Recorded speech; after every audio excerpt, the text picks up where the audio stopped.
yesterday, I had you make a list of the people of influence that you would need on board, or at least need to be indifferent to the thing you want to do or want to get accomplished. Now, once you've made that list of the people you need on side, or the people of influence that could affect what you want to do, the next thing you got to ask yourself is, how am I going to get to them? So the next step is this: clarification. So clarify in your own mind, do I know them? Do I have a good enough relationship with them to just pick up the phone, call them, and set up a time to chat? Well, no, I don't. I don't know them. So then you've got to make a secondary list. And that's, who do I know that knows somebody? Remember that old, you maybe have heard this saying, that every one of us is only 6 people away from a person that we want to connect with. That in today's society, we're only 6 people away. And in smaller communities, obviously, it's fewer people away. Well, I think the same is true with people of influence. So those people of influence that you need to connect with, you might not have a relationship with. So then you have to ask yourself, who do I know that knows them? In other words, who do I know that knows somebody? See, I'm never going to cold call someone and say, hi, my name's Ian, and I'd like to have a meeting with you, and I'd like to talk to you about all the things that I want to do in the community, and I've got this great idea, and come on, will you meet with me? And the immediate response is, no, you seem to be a stalker. I don't want to talk to you, right? So instead, I've got to have some credibility.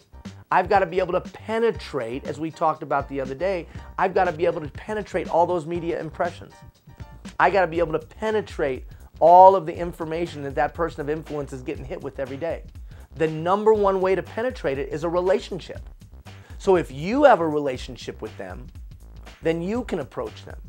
If you don't have a relationship with them, then you can have that person who you know that has a relationship with them be that which penetrates. Here's the bottom line.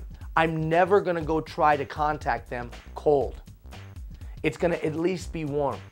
My credibility comes from either the relationship I have with them existing or the relationship someone else has with them. Quick story. I want to do a project in Kenya. I didn't know anybody from Kenya. So I sent out an email to everybody I knew. Does anybody know any officials of or from Kenya? I got an email back from a lady named Barb.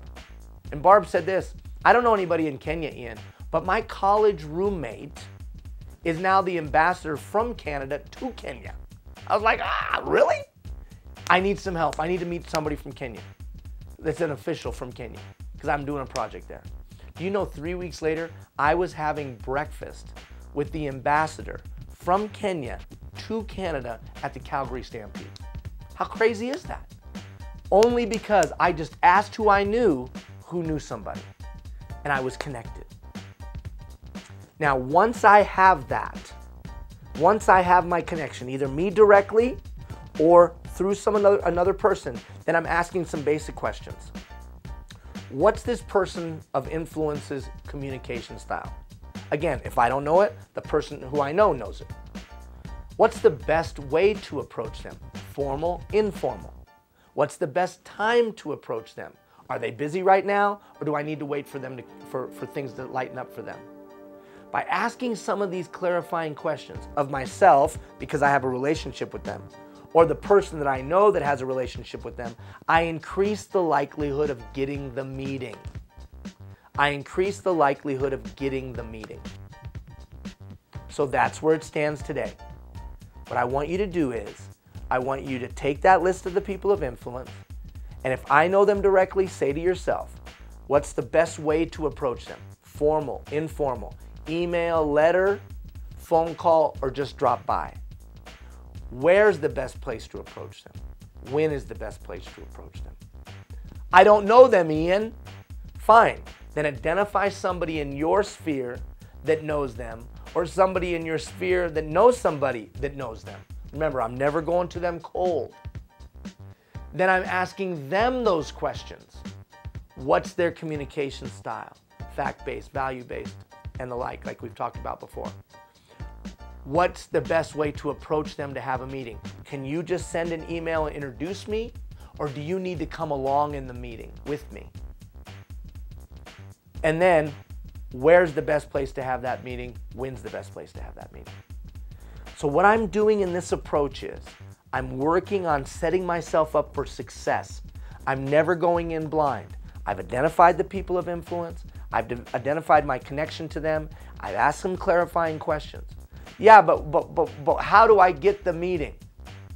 As I just described, if I know them, then I have enough wherewithal to ask them in the way that I think that they would be best suited to say yes. If I don't know them, I'm gaining my credibility from the people that I know that knows them in the same approach. They'll advise me on how to get that meeting. What do I say in that meeting? Stay tuned for tomorrow.